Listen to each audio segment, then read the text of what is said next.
everyone, on today's episode of Humor Hype, we're talking about GOTYs. Let's go, T.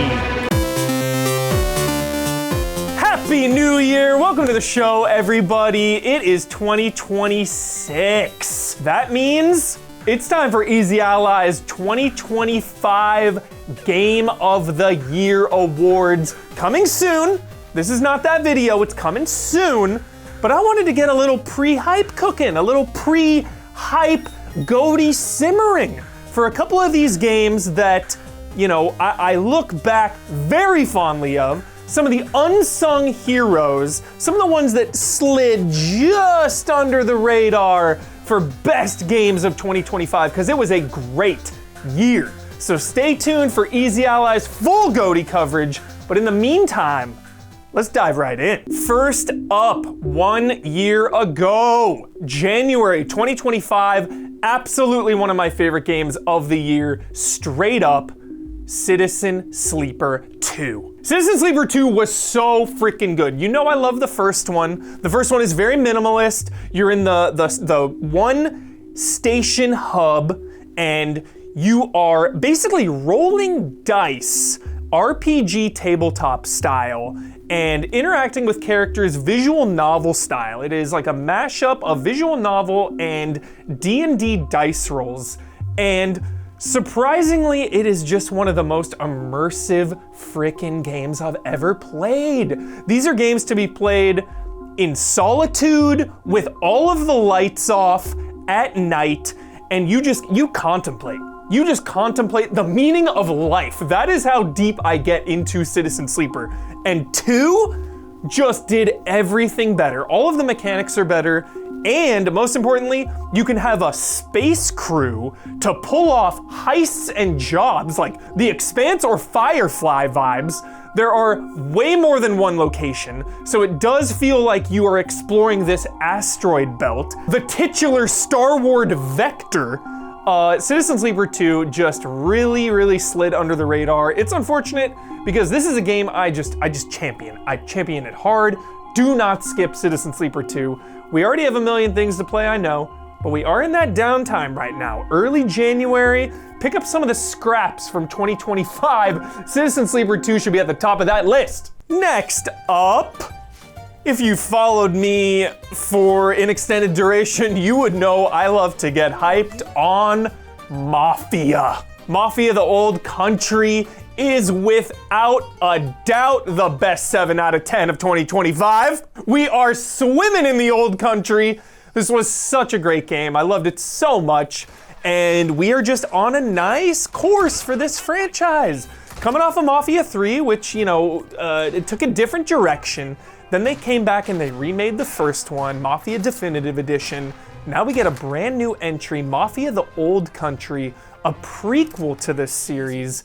These stories are just so good. If you like gangster stories or historical context, you know, stories of history, combining those two, this gangster historical epic, it's just so fun.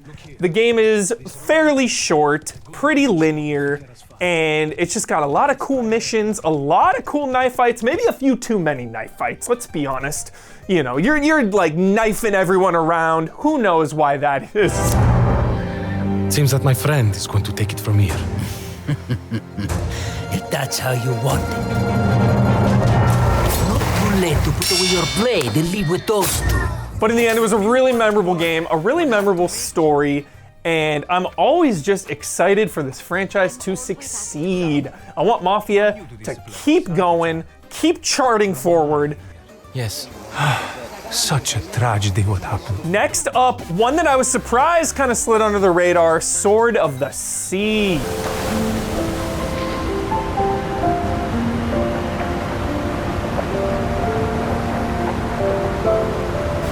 This game is a vibe out, chill out, another contemplation on life kind of game.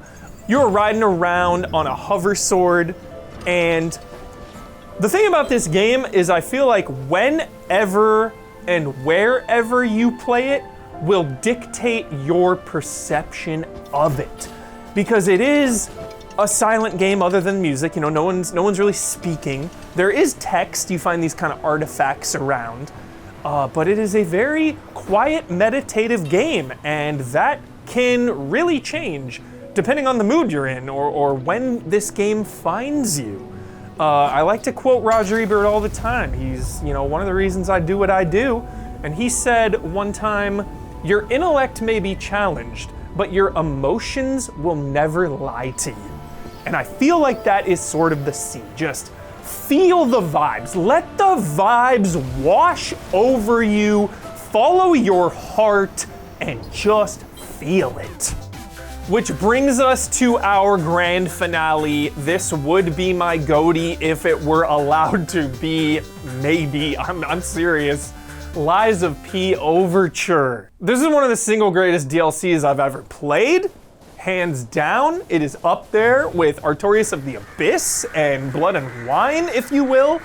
Lies of P Overture is a prequel story of Lies of P, and I just love this game. I really think Lies of P is one of the greatest Souls-like games ever made. I put it up there with Souls and Bloodborne, and I just love it so much. And this DLC is so awesome because what does DLC have the opportunity to do?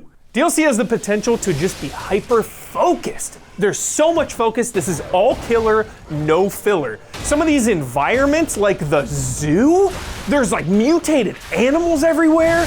Obviously, they pander to me because one of the new Legion arms you can get in this DLC is a shotgun. Double barrel shotgun arm. It is out of control. One of my favorite weapons of 2025, without a doubt. That is one of my favorite awards Easy Allies does. Put that on the list. Put Silent Hill F's Beast Arm on the list. Cannot wait to do best weapons of 2025. Is the hover sword in Sword of the Sea a weapon? I don't know. These are the kind of questions we're gonna have during our GOTY coverage, so please be excited about that. And Lies of P, if you have not played it, do it. They added easy mode, they added hard mode. All the DLC and everything is out. It is a labor of love. It is so good. Now all we can do is wait for their next game, whatever that may be. That's it for the episode. Thank you so much for watching and supporting Easy Allies as we charge into 2026. Crazy. The year of Resident Evil. The year of GTA 6, probably. The year of Dragon Quest VII, of Yakuza 3 Remastered, and that Dark Ties new content, new Yakuza content. It's out of control. The year is shaping up. And again, like I've been saying, Easy Allies GOTY coverage will be within the coming weeks, so please be excited about that. And just thanks so much for watching. Easy Allies, love and respect, play a lot of games.